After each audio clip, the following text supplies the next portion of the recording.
Last disciple of Nobel laureate CV Raman sir. ये किस वजह से ये फायरफ्लाई या जुगनू लाइट एमिट करता है, ये डिस्कवर किया था गौरांगधर बरुआ सर ने।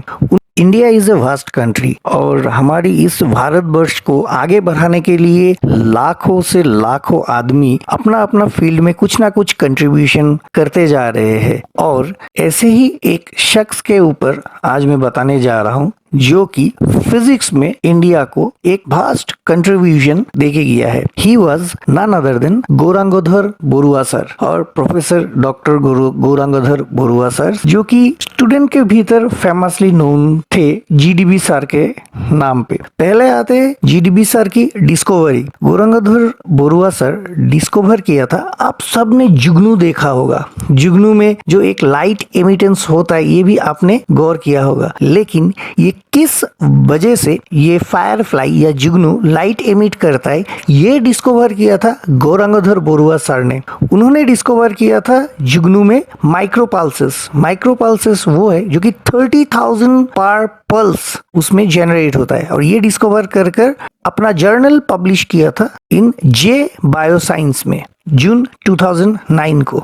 GDB sir probably was the last disciple of Nobel laureate CV Raman sir. और इन द ईयर ऑफ 1965 ये जो फायरफ्लाइज या जुगनू के ऊपर रिसर्च करने के लिए जीडीबी सर ने लेटर लिखा था सीवी रामन सर को, और वो लेटर का एक कॉपी में आपको यहाँ पे अटैच कर रहा हूँ।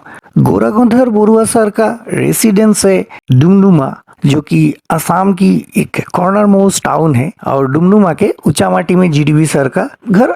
जीडीबी सर कॉटन कॉलेज से 1962 में अपना बीएससी कंप्लीट किया था, और जीडीबी सर कॉटन कॉलेज के हॉस्टल में रहते थे। कोइंसिडेंटली मेरा पिताजी और जीडीबी सर रूममेट थे। मेरा पिताजी जीडीबी सर के जूनियर थे। और आपको एक मैं फोटोग्राफ दिखाता हूँ, बहुत पुराना फोटोग्राफ है। ये कॉलेज स्टूडियो गुवाहाटी का फोटोग्राफ है, और यहाँ पे इस फोटोग्राफ में देखिए ये है कॉटन कॉलेज का 60s का फोटो, जिसमें GDB sir right hand side में है। अगर ये फोटो का लेफ्ट हैंड साइड से देखते हैं तो लेफ्ट हैंड साइड में है ए दास, बीच में है मेरा पिताजी जगदिंदु भट्टाचार्य, और राइट में है जीडीबी सर या गौरांगधर बरुआ सर, और बीच में है ए बर्मन। फिलहाल मुझे ए दास और ए बर्मन के बारे में कोई जानकारी नहीं है। आते हैं दोबारा गौरांगधर बरुआ सर के ऊपर। तो गौरांगधर बरुआ सर 1964 में गुवाहाटी यूनिवर्सिटी से अपना एमएससी करने के बाद वो पीएचडी करने चले गए बनारस हिंदू यूनिवर्सिटी में। बनारस हिंदू यूनिवर्सिटी में वो 1965 में ज्वाइन किया था। किसके सजेशन पर? सीवी रामन सर के सजेशन पर। सीवी रामन सर के बैच भी उन्होंने अटेंड किया था। मैंने उनके साथ पर्सनली जब मीट कर बात किया तो उस टाइम में सर ने बताया था about the great Nobel laureate CV Raman sir. CV Raman sir का जो क्लास अटेंड करने का उनका जो एक्सपीरियंस था वो हम लोगों के साथ शेयर किया था जीडीबी सर ने। जीडीबी सर का एक रिसर्च पेपर है, वो रिसर्च पेपर उन्होंने पब्लिश किया था, और उनका रिसर्च गाइड था द ग्रेट आचार्य सत्येंद्रनाथ बोस।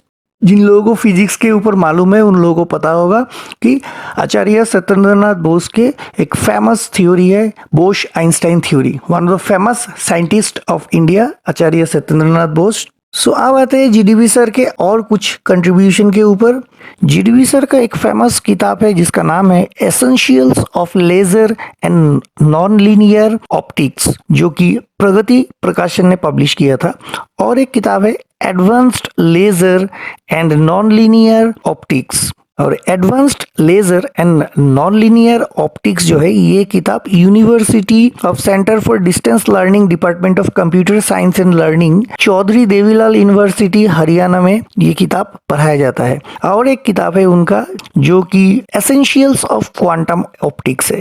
उनका फेमस बुक है lasers and non linear optics, जो कि प्रगति प्रकाशन ने पब्लिश किया था। और स्टूडेंट जो भी लेजर टेक्नोलॉजी लेकर पढ़ते वो इस बुक को वाइडली फॉलो करते हैं। जीडीबी सर एडिटर थे अमेरिकन बायोग्राफिकल सोसाइटी के, और वो इनकॉन्स अवार्ड उनको दिया गया था इन द ईयर ऑफ 2005। उनके गाइडेंस में 32 स्टूडेंट्स को पीएचडी मिल चुके हैं, और मोर देन 300 रिसर्च पेपर उन्होंने डिफरेंट नेशनल और इंटरनेशनल रिसर्च जर्नल्स में उन्होंने उनका जो वर्क है वो पब्लिश किया गया है। उनके गाइडेंस में 27 स्टूडेंट्स एमफिल डिग्री भी ऑब्टेन किया है एंड अराउंड 35 इयर्स टीचिंग किया। जीडीबी सर लाइफ मेंबर थे इंडियन साइंस कांग्रेस एसोसिएशन का, इंडियन लेजर एसोसिएशन का, इंडियन बायोफिजिकल सोसाइटी का, Laser and Spectroscopy Society of India का, 104th इंडियन साइंस कांग्रेस 2016-17 का जनरल सेक्रेटरी मेंबरशिप अफेयर्स थे professor Gaurangadhar Baruah. और आप इस फोटो में देख सकते हैं प्रोफेसर गौरांगधर बरुआ सर बैठे हुए हैं हमारे प्राइम मिनिस्टर नरेंद्र मोदी के साथ। फर्स्ट रो में राइट हैंड साइड का सेकंड में है वो 2016-17 का इंडियन साइंस कांग्रेस का जो एनुअल रिपोर्ट है, वो एनुअल रिपोर्ट पब्लिश किया गया था under the guidance of professor Gangadhar Barua, general secretary of membership affairs the Indian Science Congress association. उनके रिटायरमेंट के बाद वो अपने घर में ही एक छोटा सा रिसर्च सेंटर बना लिया था अपने घर के जो ऊपर है, ऊपर में, वहाँ पे मैं उनके साथ बैठा था थैंकफुली। वहाँ पे उन्होंने बनाया था centre for laser and optical science. उन्होंने photo acoustic spectroscopy of atmospheric pollutants and biomarker के ऊपर एक टॉपिक लिखा है और जो रिसर्च टॉपिक उन्होंने अपना जर्नल में पब्लिश किया था वो न्यूयॉर्क की यूनिवर्सिटी में पढ़ाया जाता है चैप्टर 18 में। अपनी जिंदगी के आखिरी दिन तक वो रिसर्च में लगा हुआ था। कोइंसिडेंटली हमारे स्कूल शिक्षादा गुरुकुल के ex principal Dev Kumar Saikia sir की वजह से मुझे एक मौका मिला था उनके साथ, सर के साथ एक साथ हम लोग बैठकर लंच किया था। वहाँ पे जीडीबी सर ने एक बहुत अच्छा चीज मुझे सिखा कर गया। उन्होंने बताया कि अपना जो स्टूडेंट्स है, हर स्टूडेंट्स के भीतर एक साइंटिस्ट छुपा हुआ रहता है, इसीलिए एज ए टीचर हमें उन्हें एनकरेज करना चाहिए रिसर्च के ऊपर, ताकि आने वाले दिन में more and more scientist India में हमें मिले। सो ये एक बहुत बड़ा चीज जो जीडीबी सर ने कह के किया था, ये एज ए टीचर हमें करना है, हमें इंस्पायर करना है स्टूडेंट को रिसर्च के ऊपर, कि ताकि फ्यूचर में इंडिया को मोर एंड मोर साइंटिस्ट मिले। और उन्होंने ये भी बताया कि हो सकता है कि आने वाले दिन में more and more scientist India से होगा जो कि नोबेल प्राइज विनर भी होगा। सो आज की वीडियो को समाप्त करते हैं जीडीबी सर के ट्रिब्यूट में। Thank you for your time to watch this video. जय हिंद, वंदे मातरम, भारत माता की जय।